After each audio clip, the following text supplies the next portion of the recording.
Lost container videos are going absolutely viral on social media right now. And look at this Instagram page, 28.8 thousand followers built purely by posting this one exact style of content. And their top videos are already sitting at 2.8 million, 3.3 million, and 1.1 million views, and still climbing. Now watch what I personally created with AI in just 5 minutes.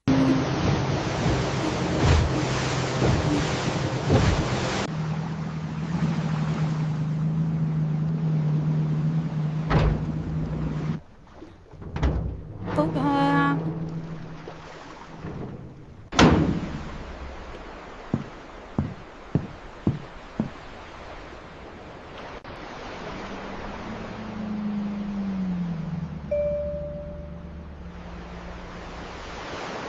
Here is exactly how you can create these for completely free right now. The very first thing you need to do is head to the description below and open the prompt file I have already prepared for you. Start by copying the idea generation prompt and pasting it directly into ChatGPT. Hit enter, and ChatGPT will instantly present you with a set of highly engaging lost container video ideas to choose from. Pick the one that feels the most compelling and paste it directly into the same chat. Now copy the scene generation prompt and paste it in right after. Hit enter, and within seconds, ChatGPT will produce 5 fully written video generation prompts covering every single scene of your video, all structured and completely ready to use. Copy scene 1 prompt and head straight over to Google Flow. Select the video option from the top and choose OmniFlash as your video model. Paste the prompt directly in and hit enter. In just a few seconds, your very first scene will appear right in front of you. Now to generate your second scene, scroll all the way to the very end of your first video and save the last frame by clicking the Save Frame option. Click on that saved frame, hit the 3 dots, and select Animate. Copy the scene 2 prompt from ChatGPT and paste it directly in. Hit enter, and your second scene will be ready in seconds. Now simply repeat the exact same process until every single scene is completely finished. Once all your scenes are done, download every clip and bring them into any video editor you are comfortable with. Arrange all your clips carefully in the correct sequence, from start to finish. Remove any parts that do not look right. Add smooth transitions between scenes to keep the flow clean and natural, and hit export. Your viral lost container video is completely finished and ready to post. So that's the complete method. Subscribe to the channel right now so you never miss out on the newest viral AI niches the moment they drop.